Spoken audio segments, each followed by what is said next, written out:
Welcome to Guns and Chicken Strips. I'm your host, James. What's happening? Today we're out here doing some shooting. As you know, I said I was gonna shoot a full tank of 3,000 PSI, full air tank, scuba tank. And that's exactly what we're gonna do today. I can't see it. I got it set up right here, if you could see that. I got one end of this rope tied to that tree, the other end of this rope tied to that tree, and we had it all stretched out and everything and tight as we could get it, but this tank just weighs so much. We were trying to suspend it in the air. We tried several different ways. We tried pounding fence posts in the ground. This Texas soil with just rocks, it just wasn't having it. So what we did is we tied that there, and we tightened it with the truck. We tied it to the trailer hitch, tightened it up. Now we got this thing all set up. It is, if you can see, very, very loose like that. The plan is to go all the way back over there on that hillside and shoot the bottom of this tank, and hopefully it spins up. But I don't really know. I don't really know what's gonna happen. It's just gonna be awesome. So stick around and check it out, because I'm super pumped about this. But don't worry, if this seems a little unsafe, it's because it is. I'm not gonna lie, it's very unsafe. So do not try this at home. Just watch my video and enjoy. First, we got the 500 mag, and I got these 700 grain bullets here to test out. We're gonna test these bad boys out up against the steel target there. See, we're gonna compare them to see if they kick anymore, got any more hammer action compared to the 300 grain, which they should. We're gonna try to hit some steel with these bad boys. Of course, we're gonna be a good distance back, try to get some headshots with the 700 grain. That's the grand finale. It's gonna be awesome. 3,000 PSI of awesomeness. Check it out. See how loose it is, how taut this line is. So hopefully it gets some hang time. We'll see. Right now we're gonna get our trucks. Bradley's already pulling away over there. I'm gonna get our trucks and pull them all the way down there.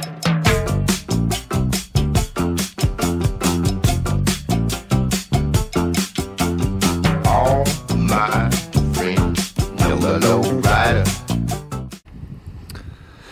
As you can see, we are we're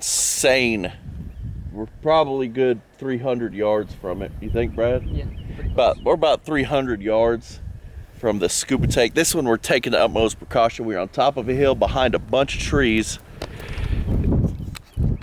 The wind is glorious right now. If you can't really see it, it's gonna be right there. The scuba tank is about right there. You see the steel target right there. First, Bradley's gonna take a shot at the steel target just to make sure his rifle is on, and I'm gonna do Mr. Bradley here from B4 Bow Hunting and Outdoors. We give him the honor of shooting this one since I shot the last one.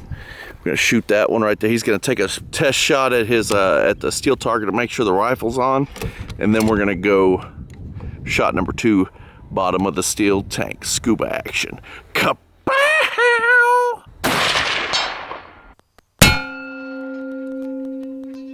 Bam! Did you get it? Yep. That was it. Rifle's on. Now we're gonna pop off and let the scuba tank fly. Yeah, go ahead.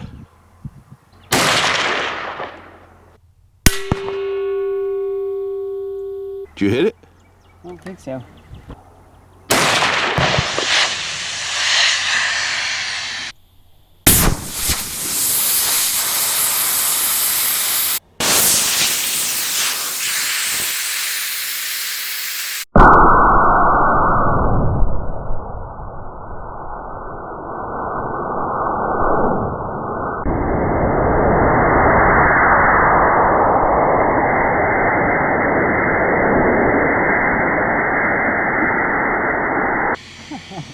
Where did it go? I think it just shot straight, like towards the steel plate.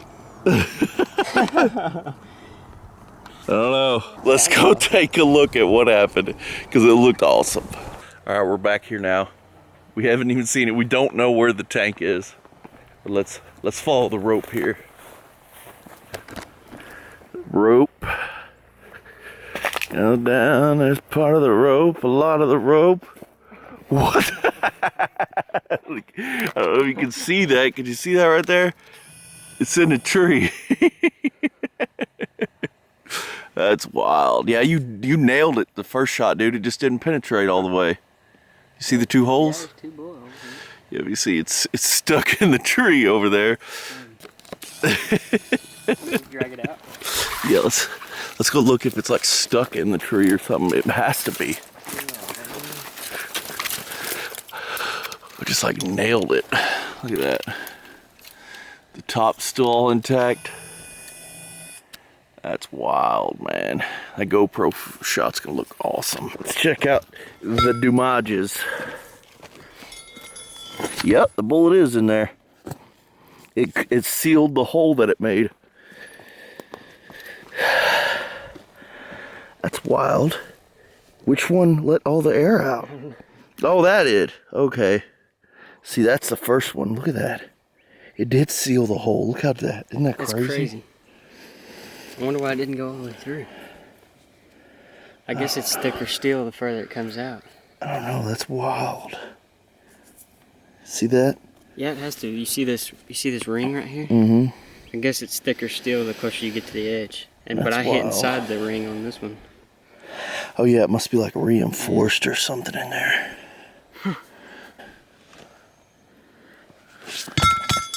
We're gonna test with the 500 Smith & Wesson Magnum 10.5-inch barrel performance center beast Alamo Joe. We're gonna be testing the recoil difference between the 700 grain and the 300 grain.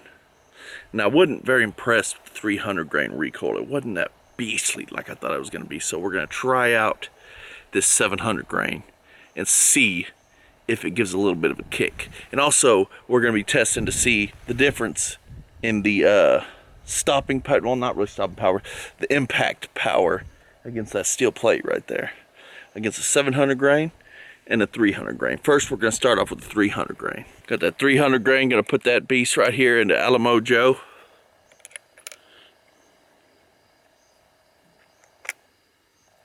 See if we can put it on target. That had a little bit of a recoil, but now let's try that 700 grain. And remember, I've never shot one of these out of this gun. I've shot one out of Demo's gun, but never this one. With this muzzle brake, it's supposed to help with the muzzle rise and all that. So let's see. I doubt that it's going to. I have a feeling it's gonna hurt. So let's try this. Holy! Woo, baby! No help whatsoever. No help whatsoever. That hurt just as bad as it did the first time.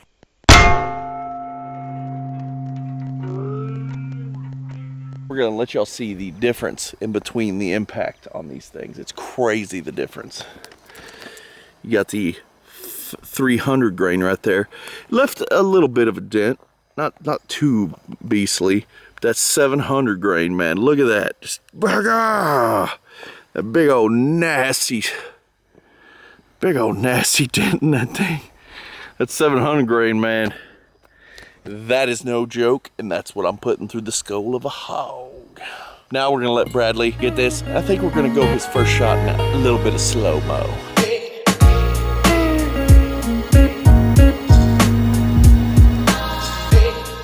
Now what we're gonna do is, we got the Mosin Nagant.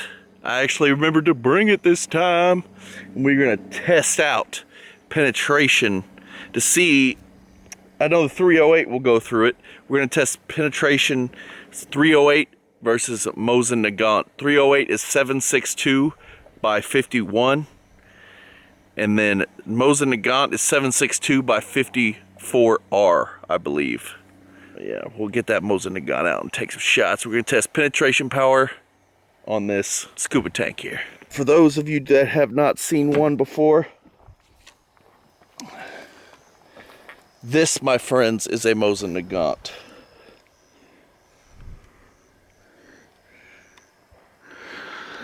it's a beast. Typically, you can pick one up from your local gun store if they have them in stock. It's a surplus rifle, so whenever they get in a big shipment of them, you can usually pick one up for around anywhere between $100 and $300. But typically, if you just go to find one, they don't have a big shipment of them, and they're around $300 to $400. But I got this beast when Cheaper Than Dirt had a sale. I got it for 98 bucks, and it's one of my favorite rifles. If you can see, it's got my turtle kills on there, the notches, the land. They kept stealing my lettuce, and Parrot called me and he said, man, they need to stop stealing the lettuce. So I took them down. Yeah, 7.62 by 51. Yeah, 7.62 by 54R right there. I'll show you the difference, little comparison over here. This, my Guns and Chicken Stripians, is a 308 round, otherwise known as 7.62 by 51. And this, my friends, is a Mosin & Gaunt round, otherwise known as a 7.62 by 54R. If you could see, seems about the same width of the projectile there, but a little bit longer. The cartridge is a little odd looking. This one has a really fat lip on the back for ejecting, I guess. It makes it easier, the older style. I'm not really sure. But yeah, there's a little difference. If you could see those two right there. Pretty cool. This is really good round. That Mosin & Gaunt will shoot anything, steel, whatever. It's a bolt action. It's just a beast. Shoot anything you put through it. 308's just sick. That is my favorite round, 308. First off, we're gonna go with this McNugget here. Get that, you gotta get that Demolition Ranch view. Mosin & Gaunt, otherwise I call it McNugget. I don't know why. Playing World at War, Call of Duty World at War, used to have the McNugget, and then I had the bayonet on the end, and I'd run up and get people. I'd say, I corn cobbed you with the McNugget. I don't know why. It's just what I did. But yeah, we're gonna do the penetration test. First off, 7.62 by 54R, Mosin & Gaunt, otherwise known as McNugget, at the scuba tank. Ready?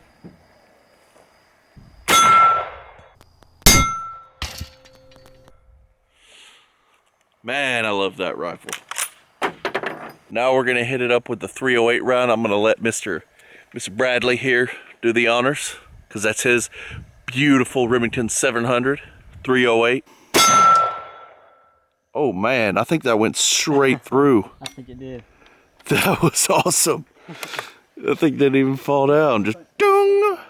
All right, let's check out the comparison here. So we got 308 and then the Mosin & Gaunt smoking right there. Remember, Mosin & Gaunt and 308. So let's spin her baby around. Woo-hoo-hoo-hoo!